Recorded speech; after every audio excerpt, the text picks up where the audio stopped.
El sol caía lentamente sobre las calles de Tel Aviv, dejando un resplandor anaranjado que parecía más una promesa que un recuerdo. Sin embargo, para muchos residentes, cada rayo de luz era un recordatorio de lo que se había perdido en edificios derrumbados, calles desiertas y un silencio que antes no existía. La guerra había terminado, pero sus ecos seguían presentes en cada rincón, en cada rostro, en cada puerta cerrada con llave.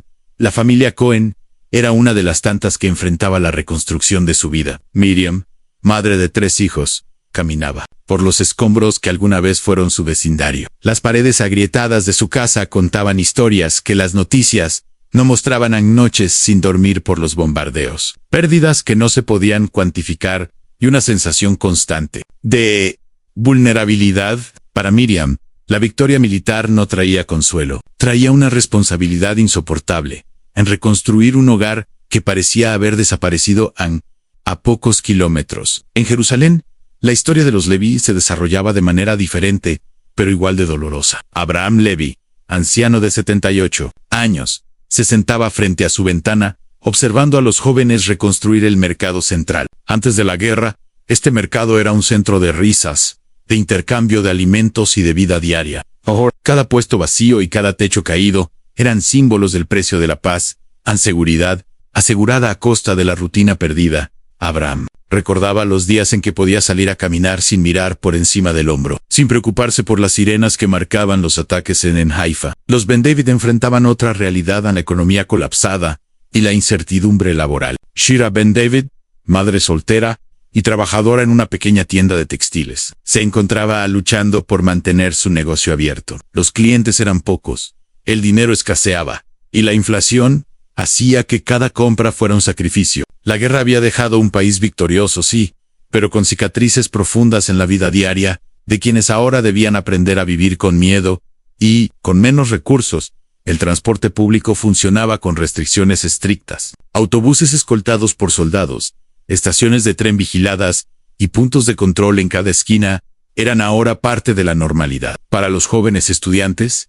esto significaba horas perdidas en desplazamientos, un cansancio constante que se sumaba al estrés emocional de sobrevivir a un conflicto. Pero había resiliencia en el aire. Cafés pequeños y familiares comenzaban a abrir de nuevo, y con ellos, la esperanza tímida de que la vida podía volver a florecer. Las historias de migración también eran palpables. Familias que habían vivido en Jerusalén durante generaciones comenzaron a mudarse a ciudades más seguras, mientras otras aceptaban refugiarse temporalmente en comunidades amigas dentro y fuera del país. El éxodo interno mostraba la fragilidad de la vida cotidiana frente a la geopolítica, y también revelaba la fuerza de quienes decidían continuar, reconstruir y adaptarse el sistema educativo, que había funcionado de manera limitada durante la guerra. Ahora enfrentaba un reto doble en reparar los edificios dañados y atender a estudiantes que habían vivido traumas severos. Maestros como Yael, que había enseñado a niños de primaria, contaban cómo algunos estudiantes llegaban temblando, incapaces de concentrarse, mientras otros se mostraban indiferentes, como si la guerra hubiera endurecido sus emociones demasiado. Pronto en cada clase era una mezcla de enseñanza académica y terapia silenciosa, un intento de normalizar lo que ya no podía ser normal en los barrios periféricos, donde la reconstrucción tardaba más en llegar. Las historias eran aún más crudas. Familias que habían perdido miembros durante los ataques ahora enfrentaban la desolación total de su entorno. La solidaridad vecinal se convirtió en un refugio. Vecinos que compartían comida, ropa y palabras de aliento demostraban que, aunque la guerra había cobrado un precio altísimo, la humanidad seguía presente. No todas las historias eran de desesperanza. En algunas calles de Tel Aviv se podían ver pequeñas escenas de alegría, niños jugando entre escombros que habían sido retirados, comerciantes reabriendo puestos, jóvenes músicos tocando melodías que recordaban tiempos más pacíficos. Estas pequeñas luces de normalidad servían como recordatorio de que, incluso después del conflicto, la vida buscaba abrirse camino pero la seguridad era una preocupación constante. Sirenas aún activaban alarmas en horarios inesperados, y, aunque los ataques directos habían cesado, la amenaza de nuevas tensiones regionales hacía que cada decisión cotidiana estuviera impregnada de cautela. Cada salida, cada reunión, cada viaje, era un recordatorio de que la victoria tenía un precio. La paz no significaba olvido, sino vigilancia constante. El primer bloque termina mostrando la complejidad de la vida postguerra, familias reconstruyendo, hogares y relaciones, la economía tambaleándose, y la seguridad redefiniendo la rutina diaria. La narrativa visual sugerida incluye imágenes de calles semidestruidas, cafés reabiertos, mercados en reconstrucción, y rostros de personas que combinan resiliencia y cansancio en las afueras de Ashdod. La familia Katz enfrentaba la decisión más difícil de sus vidas a mudarse a otra ciudad o quedarse en su hogar parcialmente destruido. David Katz, padre de familia, miraba los restos de su tienda mientras escuchaba a su esposa, Rina, hablar sobre oportunidades laborales más seguras en el norte del país. La mudanza significaba dejar atrás recuerdos, amistades y la sensación de pertenencia. Pero quedarse podía poner a sus hijos en riesgo. La elección era un reflejo de la nueva normalidad.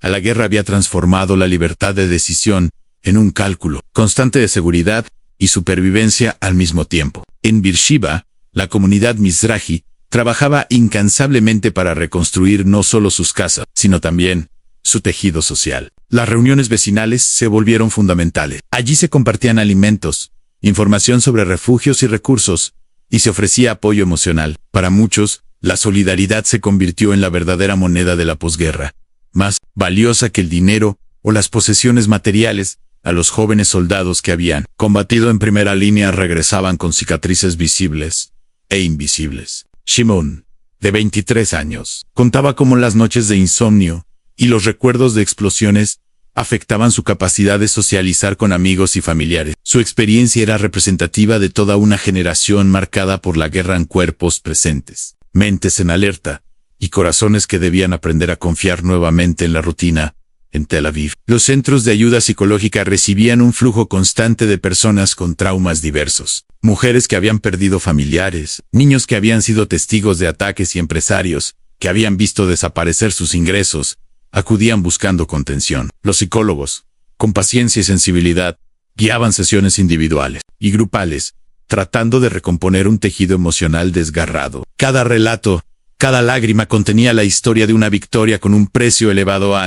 La educación también se encontraba en un estado de transformación. En Haifa, la escuela de secundaria Aranim implementó programas de resiliencia y apoyo emocional junto con las clases regulares. Profesores como Daniel enseñaban matemáticas y literatura, mientras incorporaban dinámicas para que los estudiantes hablaran sobre sus miedos y pérdidas. La educación se convirtió en un puente entre la guerra y la vida civil, intentando recuperar algo de normalidad sin ignorar la realidad que los rodeaba a la economía. Aunque victoriosa en términos estratégicos, estaba en tensión. Comerciantes, agricultores y pequeñas industrias luchaban por mantener operaciones, mientras la inflación y la escasez de recursos complicaban cada transacción. Los supermercados mostraban pasillos con productos limitados, y la compra de alimentos se convirtió en un acto estratégico en planear menús, priorizar necesidades y adaptarse a precios cambiantes. La población había aprendido que la paz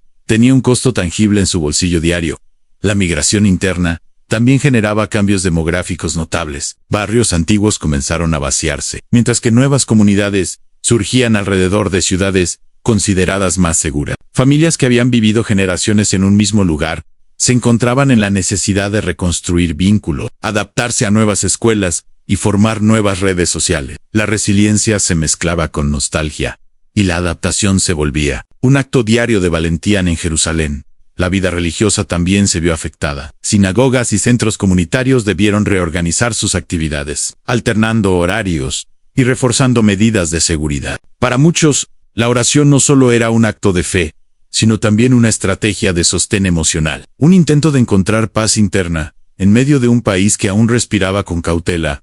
En las calles de Beersheba mostraban un contraste sorprendente. Jóvenes jugando en parques parcialmente reconstruidos, mientras a metros de distancia se veían señales de daños recientes. La coexistencia de destrucción y normalidad generaba una sensación ambivalente, donde la esperanza y la ansiedad caminaban de la mano. Para los niños, las sirenas aún activaban el miedo, pero también enseñaban a valorar cada momento de juego, cada sonrisa compartida.